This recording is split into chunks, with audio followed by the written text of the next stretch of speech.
New Thought Media Network. We are a global broadcast network of positive music, media, and entertainment, inspiring humanity's evolution along the journey of enlightenment and creating a world of love, peace, empowerment, and prosperity for all. New Thought Media Network. Positively inspiring.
And hello again, dear ones.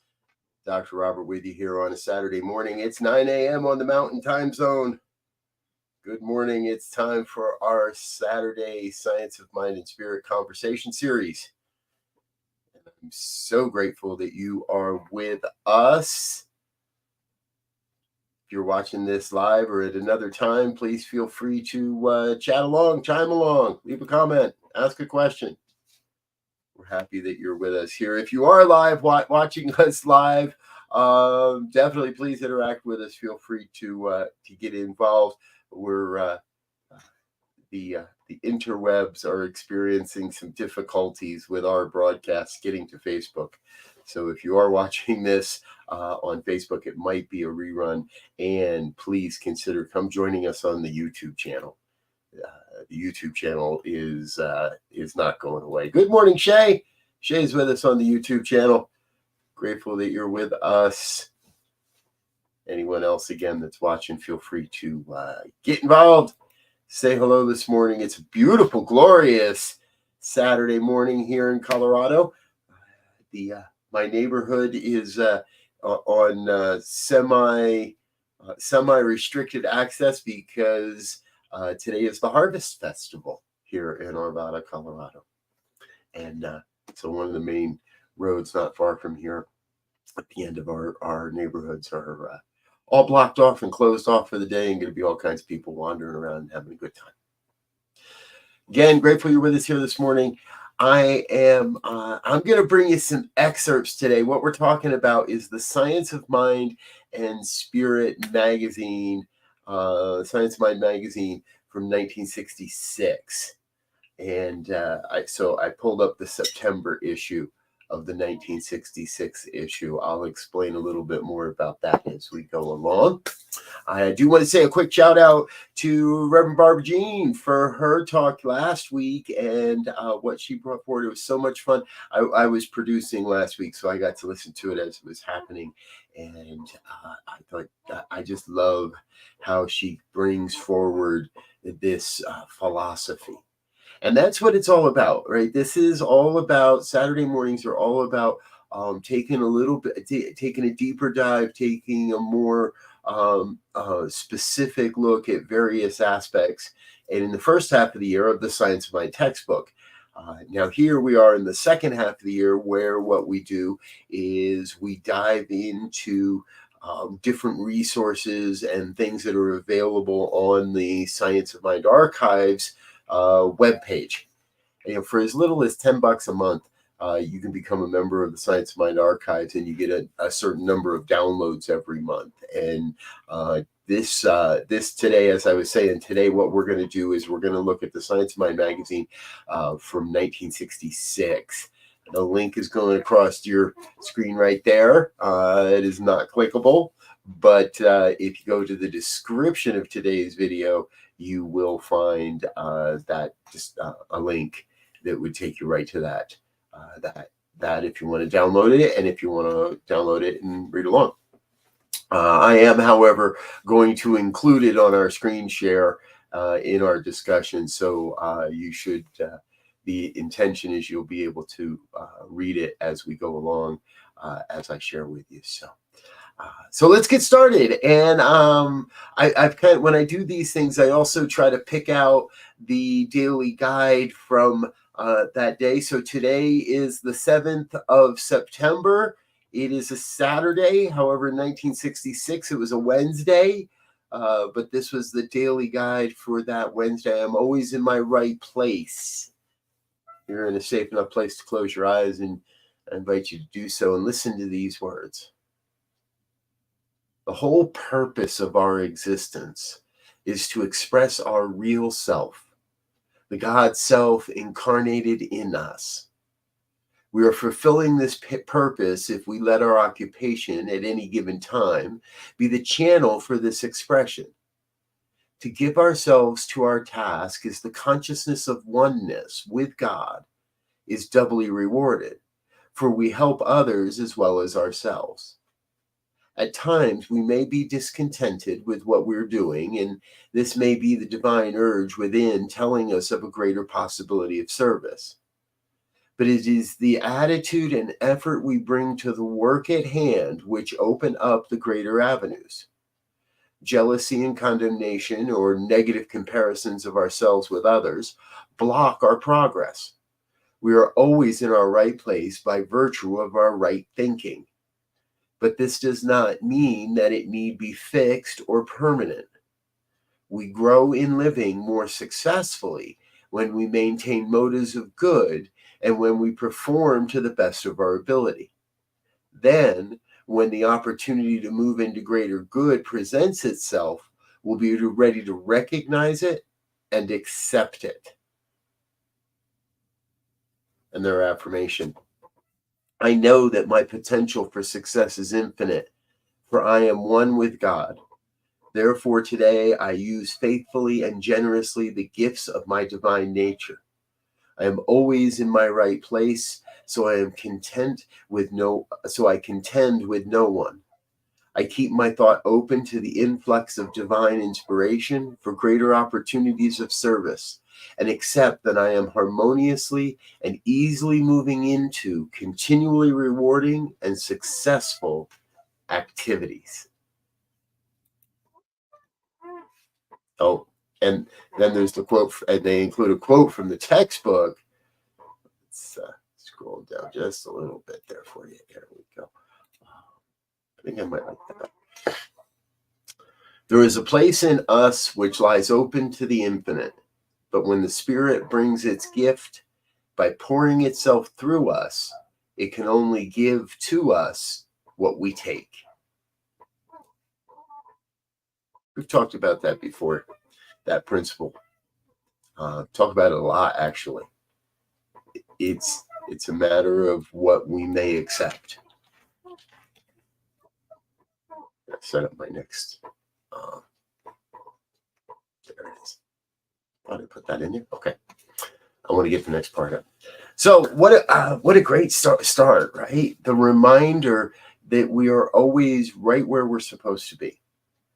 And for me, this is fundamental new thought when things don't look the way I think they should, or when experiences or events are going on that don't that I don't think are the way they should be. To get into that place of saying, wait a minute, hold on. Everything is happening in the right place, and I'm at the right place. Everything's happening in the right time. Everything necessary for the fulfillment of my life's mission and my soul's vision is coming into my life exactly as necessary. Always in the right time. Foundational. All right. So with that in mind, September of 1996. Okay, why September? And well, September might be easy, right? But why 1966? 58 years ago. 1966 was the year that I was born. and I was not yet born. So, however, I was in the womb at that point, and not that my parents were reading Ernest Holmes or that anyone in my family lineage had any idea of any of this. Um, I, it jumped into my head that let's see what was happening just a few short months before I came onto the planet. What I want to share today is, and this is in the magazine, and this is what I found in the magazine. So this is not like the most contemporary thought on science of mind in 1966. This is actually an article that is based on an address that Holmes gave to the Institute of Religious Science, to the graduating class of 1944. This was well before he made his transition. However, this was published after he had made his transition. So it's not it's not necessarily the most contemporary thought on science of mind as far as 1966. This piece was this was 22 years after that address. My understanding is was edited at the time to a little bit, and I'm not sure exactly how complete all this is, if there were other pieces of this manuscript somewhere. There may be in the archives. And if you remember the archives, you can go searching and you might just find it and be the one to find hanging in some other document in some other place. It's part of what I love about doing this every week. When it's my turn, I get lost in the archives looking around and stuff. Okay. This is called Science of Mind as a Way of Life. And again, it's is based on the baccalaureate address he gave to the graduating class of the Institute of Religious Science in 1944. In the study of science of mind, we're seeking to solve some of the enigmas of human existence. In the practice of science of mind, we're seeking to know through practical demonstration that there's a spiritual power available to all. I love this.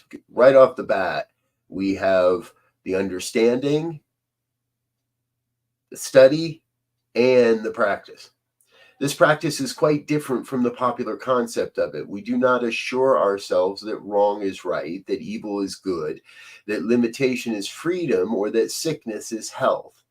We do not claim that objective experience is an illusion, but we do believe that behind the phenomena of objective existence, there is an underlying spiritual cause, a mind common to all individuals.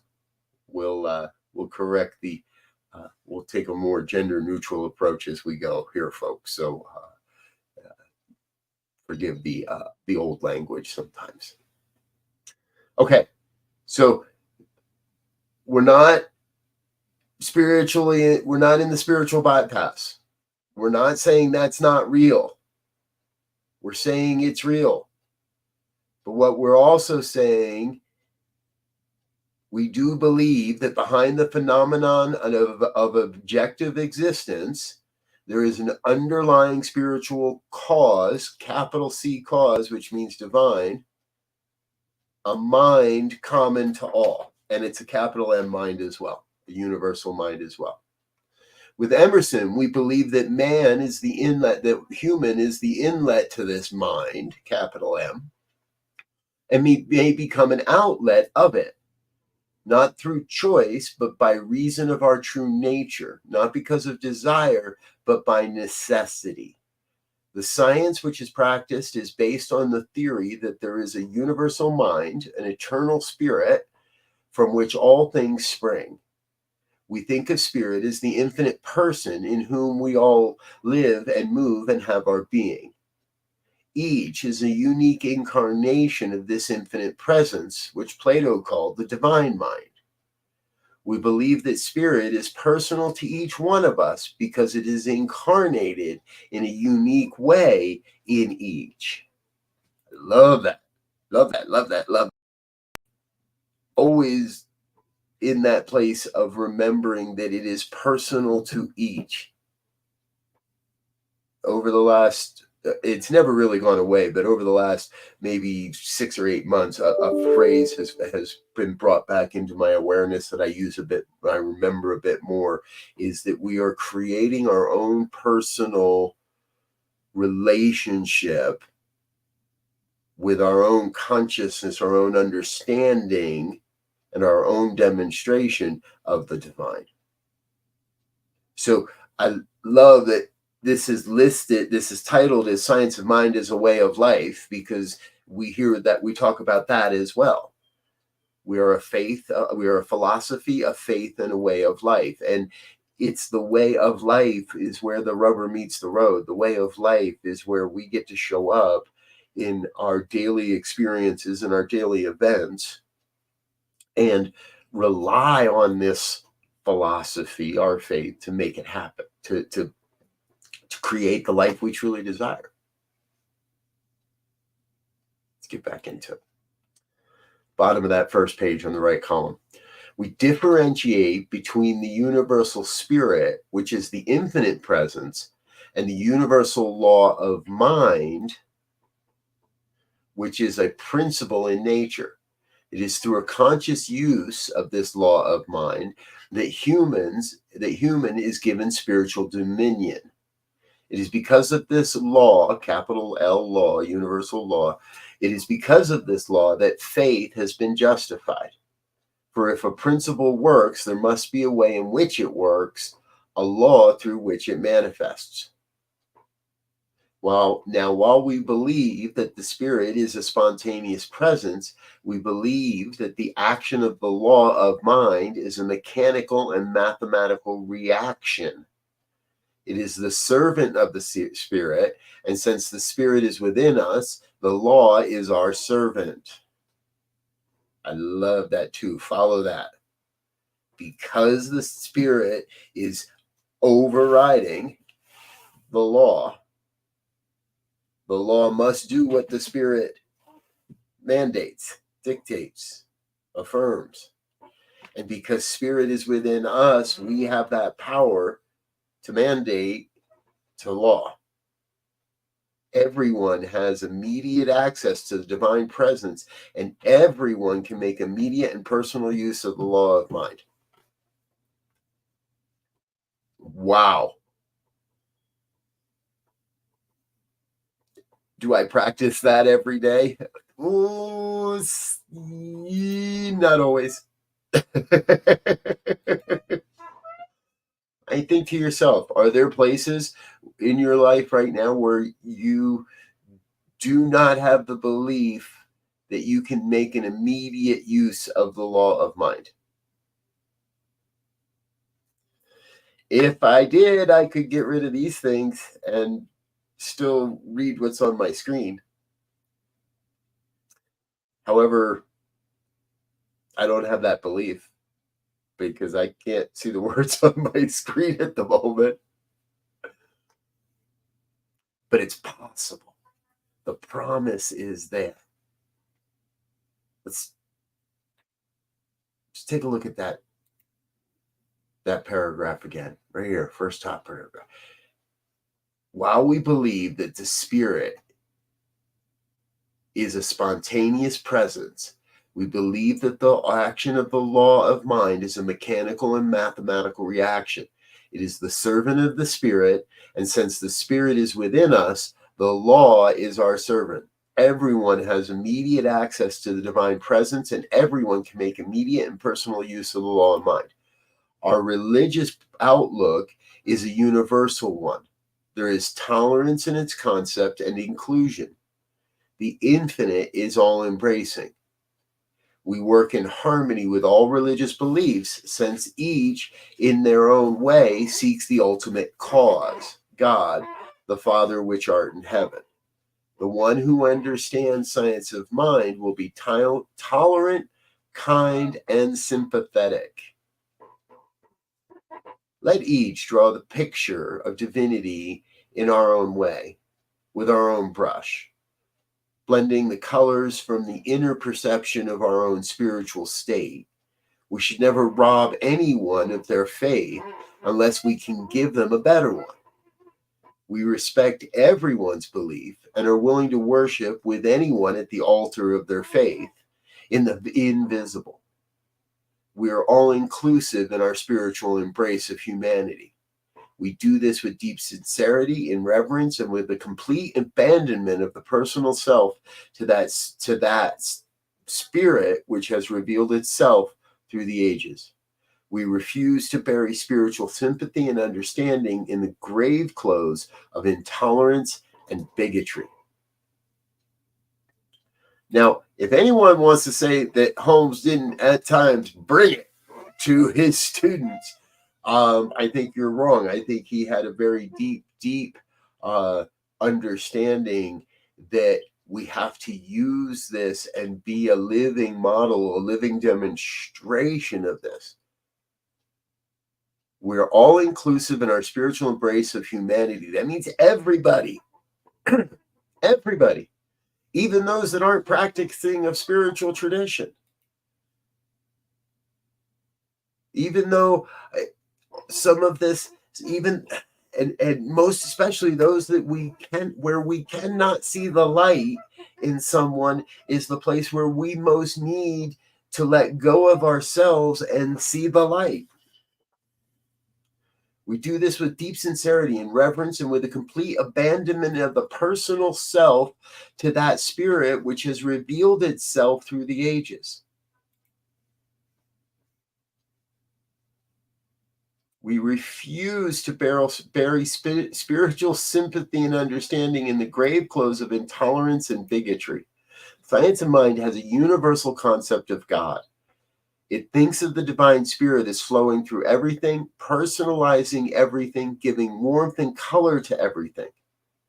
Spirit meets with spirit and communes with itself, even in our ordinary conversations.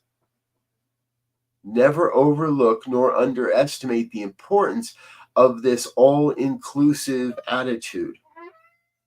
And folks, I get it. It can sometimes be difficult. It sometimes is very difficult, because the human experience is not our nature. Our nature is to be loving and kind and part of this oneness and all of the things that Holmes is talking about already. And we're only barely into this thing. We got a few pages to go, so hang on. In everything he's saying so far, our nature, but we're often conditioned in other ways that go against our nature. And sometimes, Shay, that is why it feels like we're hearing something for the first time. And I believe you have heard this, and most likely in different words or in a different setting, and it's landing newly for you today. It feels like you're hearing it for the very first time, because you're hearing it in a way that is more powerful, more I don't want to say deep. It is more of your own today. You can see yourself in these words.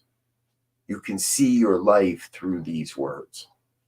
That is part of why I believe Holmes is so incredibly powerful. Science of Mind has a universal concept. Let's bring this back up.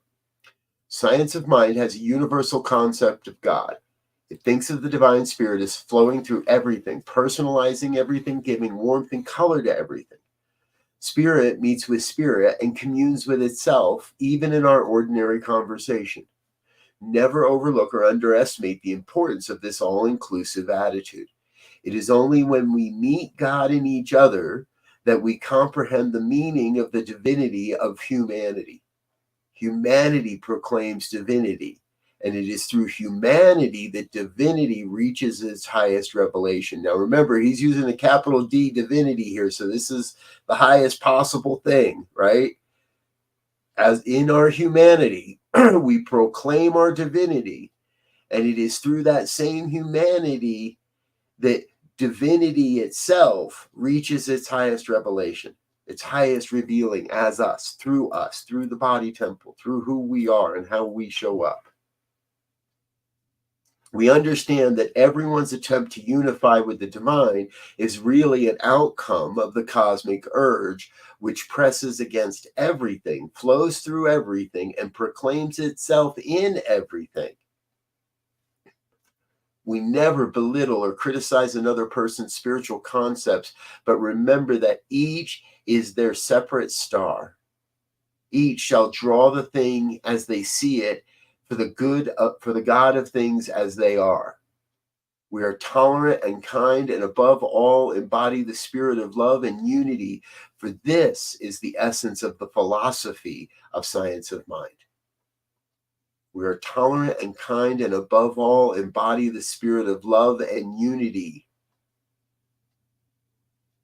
For those who wish to maintain a philosophical integrity of the intellect, it is only right to know that the greatest intellects of the ages have arrived at the conclusion we have accepted. Buddha, Plato, and Socrates, Jesus, Emerson, and Whitman, the great line of spiritual prophets, the great poets and dramaticists, the great spiritual and intellectual teachers of all ages have all believed in one underlying cause, capital C, cause. All systems of thought, being human, are imperfect. This includes science of mind. Everything is growing and evolving, expanding to meet the divine ideal. Any philosophy which denies the fundamental unity of life is basically unsound. We are not to be confused by materialistic philosophies, but we are determined to prove the supremacy of spiritual thought force over apparent material resistance. And therein, folks, I hear a sense of a deep calling. We are not to be confused by materialistic philosophies, but we are determined to prove the supremacy of spiritual thought force. Excuse me.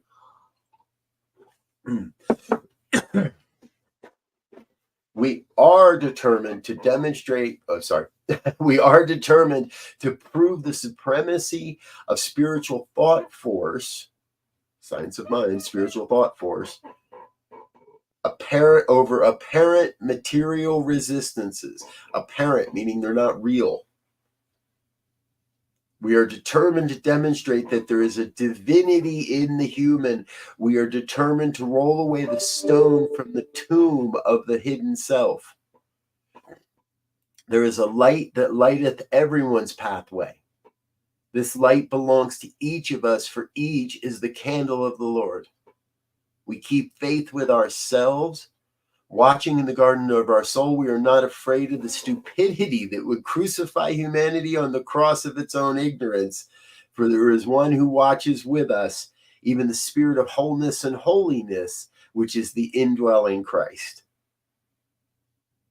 We watch and pray, for the night passes and the day is at hand.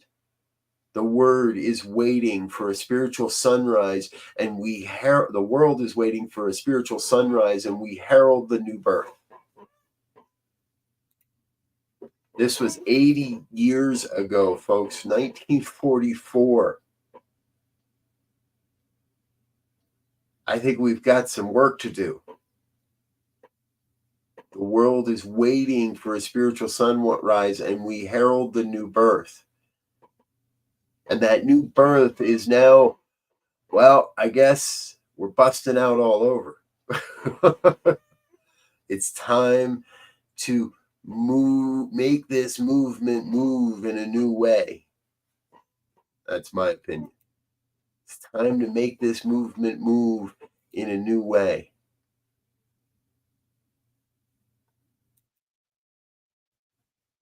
Just going to leave that there for a minute, I think. All right, let's get back into it. We discover that the world is good. We realize that everyone is an evolving soul.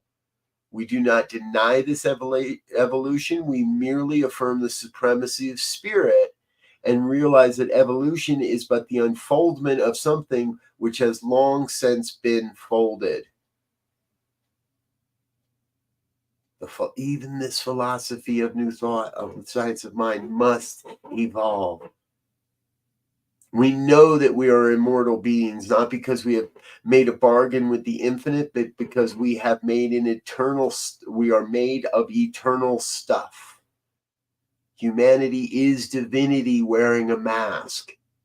That which has gained self-consciousness must progressively become more and more conscious of itself. We are on the pathway of an endless expansion. We are unfolding from and into the infinite. Which for me, folks, is really a big part of why I've always said, once you understand this philosophy, you can't hide from it. You can't pretend you don't know it. You can try, you can stick your head in the sand, you can try to pretend and that you don't understand these principles and how this all works, but you will inherently know that you are kidding yourself. You will inherently know that you know this stuff. You cannot hide from the truth once you have come to understand and see and recognize the truth. Humanity is divinity wearing a mask, which means we can take that mask off at any time, and we could put on a different mask. That which has gained self-consciousness must progressively become more and more conscious of itself, right up to the very last breath. Humanity is on the pathway of an endless expansion. We are unfolding from and into the infinite. And we find in the field of practical psychology, which will help us to better understand our own philosophy. William James said that the psychology of tomorrow will be metaphysics. Psychology has charted the effect of thought and emotions acting in the field of mental law. Already there are signs of on the horizon of the philosophy of psychology, which gives promise of a greater blending of this science with the philosophy of metaphysics.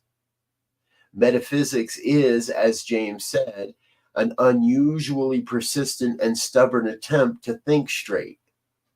We're not disturbed over any mechanistic philosophies in the field of psychology, for they are already refuted by the new concept of physics. We feel no sense of chagrin if individually some psychologists pass us by. We love them because they are part of the whole and cooperate with them when they permit us to do so. We recognize that science is undergoing a shift, evolution, and is gradually charting out a new philosophy, which when seen fully orbed, will be spiritual. And we see that today. We see that in our world today when we look at Greg Braden, when we look at Joe Dispenza, when we look at great scientists that have come from that scientific background and have found their way into the deep truth and a deeper understanding of their own modality through new thought, through a spirit, through the mind, science, through all of this. To be spiritual is to be normal. Here's Holmes again. We recognize that science is undergoing a swift evolution and is gradually charting out a new philosophy, which when seen fully orbed will be spiritual. To be spiritual is to be normal, and we will never have to arrive at the truth through the denial of facts. For all facts, rightly understood, will fit into the divine pattern. The time will come when the healing agency of spiritual thought will become common knowledge. Meanwhile, we cannot wait for that time. Our individual conviction and knowledge are sufficient to demonstrate the truth of our position. Now, I really like to touch on that. We will come when the healing agency of spiritual thought will become common knowledge. I think we already are there. There are those that don't necessarily believe it. There are those that don't practice, But I think everybody understands that the power of our mind has the ability to influence our physical healing. Again, some just turn away from it. But we have degrees of this. We have those that don't understand this, and therefore it doesn't work for them, which means it's really working for them just by not working. That's another talk.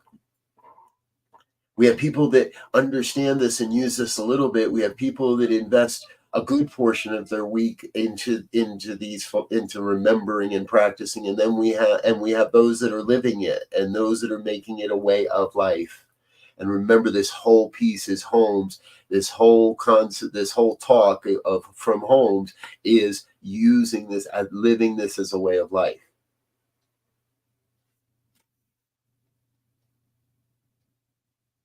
Back into it, second column, second paragraph. The healing power of spiritual thought is based on the principle transcending philosophical knowledge or psychological processes as they are now understood.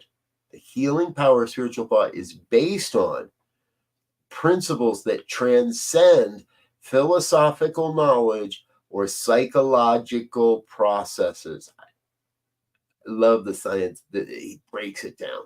Our ability to relieve human suffering depends on our capacity to sense and feel the presence of pure spirit in the human. As spiritual realization heals the mind automatically reacts on the physical body and on its physical environment. This is not mental suggestion. It is not willpower, nor is it mental concentration. It is rather a willingness to receive the spirit, a readiness to acknowledge its presence, and a determination to believe in its reality. Wow. Yeah, wow. Oh my gosh. How do we get to this place? Study, study, study. We stay with the truth and never deviate from it. Never let it leave our understanding.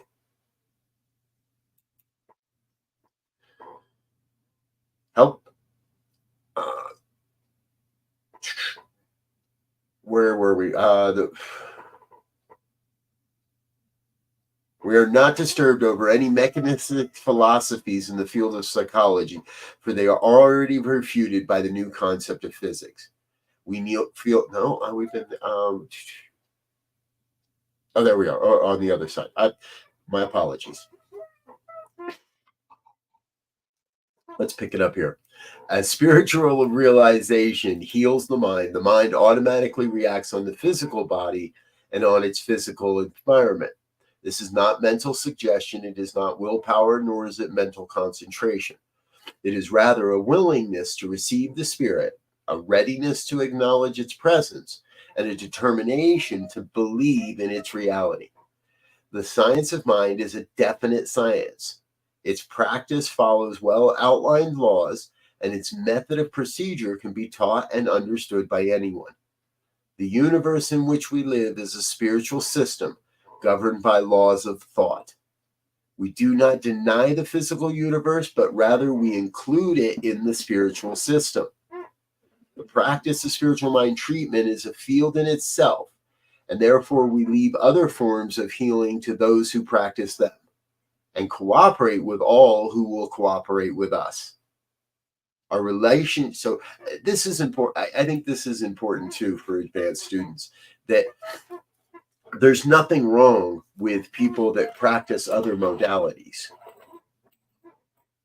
However, Holmes is clear throughout his entire life as a spiritual leader that we really ought to, and the most powerful form to heal is to concentrate and focus on the one, on spiritual mind treatment, on affirmative prayer, and leave those other things to other people.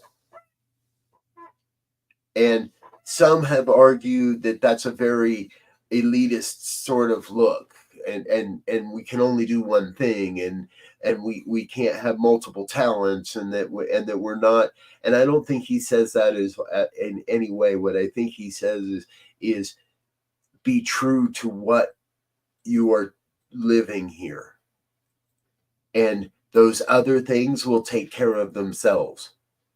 And if spirit feels that that is the best for someone, you will be directed and guided, and you will know to make that referral, to send a client to someone else, to work in cooperation with these other things. But that the highest in this philosophy really is to become that living demonstration of spiritual mind treatment, of affirmative prayer, staying with the one and never deviating from it. Each is seeking to really a relationship to the medical fraternity. Let's bring this back. Excuse me. A relationship to the medical fraternity should be the one of glad and willing cooperation. Each is seeking to relieve human suffering. The time will come when the healing power of thought will be better understood and more universally sought after. The signs of this day rapidly approach, and many physicians are awaiting our cooperation. Today, the world needs all the help it can receive from any source. We do not deny that people are ill or that they need healing. We do not deny the reality of physical or psychological aids, for they do at some part of they are some part of the operation of the spirit. What we affirm is that everyone has access to the creative cause and source. The spirit which creates and sustains everything flows through the mind of the human into the accomplisher of that which the mind idealizes. Our system of thought does not deny the merit of human endeavor or the intellectual attainment. It does affirm the supremacy of spirit. There it is again, the supremacy of spirit. This spirit comes with the clarity of vision and newness of power to everyone who receives it. With it, there comes a peace, a poise, and a sense of certainty. We learn to live with all persons, rejecting none. We learn to cooperate with all systems, repudiate none which benefits humanity. There is that clause in there, folks, which benefits humanity. We can repudiate those systems which do not benefit humanity.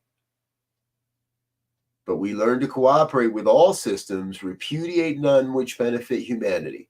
We learn to revere all religious concepts and realize at the center of each there is a divine reality. We search out all philosophies, ever seeking to find the threads of truth which run through all. We learn to look upon any science as a method through which the laws of the universe proclaim themselves. We search out our own mind.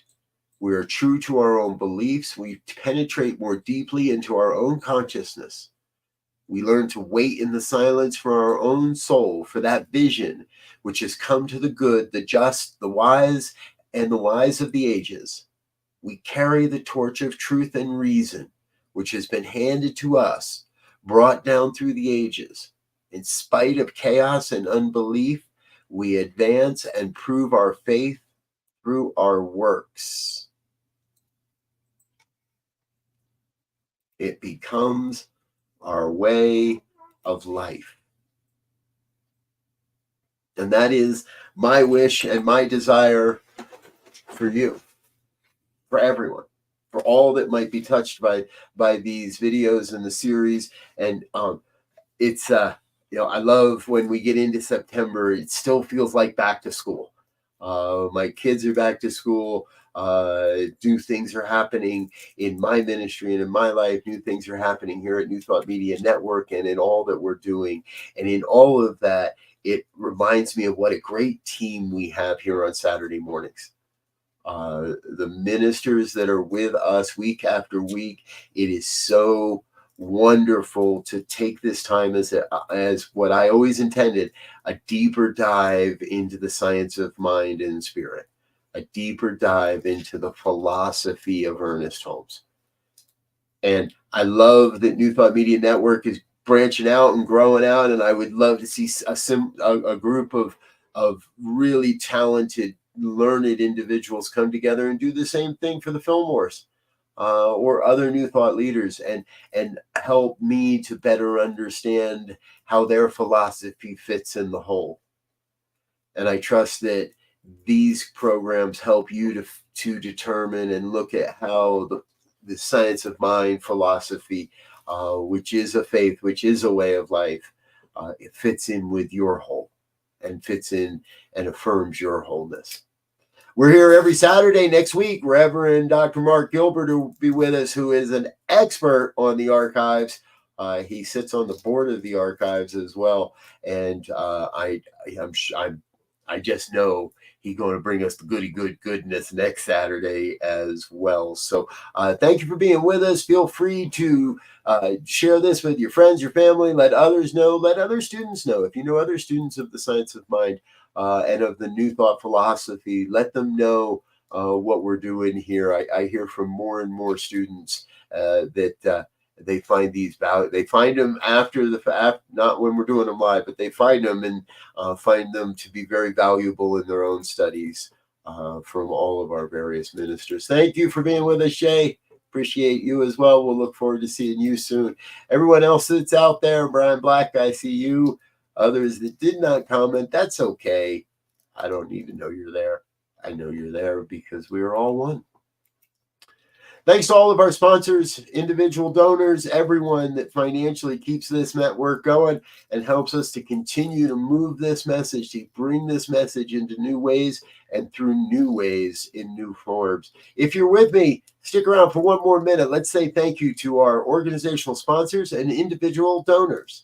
Please help us say thank you to our organizational sponsors, including the Hefferland Foundation, Affiliated New Thought Network, International New Thought Alliance, Science of Mind Archives and Library Foundation, Center for Spiritual Living Denver, Center for Spiritual Living Midtown, New Thought Philadelphia, Planned Happiness Institute, Summit Center for Spiritual Living, One Heart Retreats, Center for Spiritual Living on the Lake, Unity Kitchener, Unity Spiritual Center Ottawa, Om Center for Spiritual Living, Satya Center, Begin Within Ministries, Center for Spiritual Living North Jersey, Unity of Savannah, and the Center for Spiritual Living Seattle,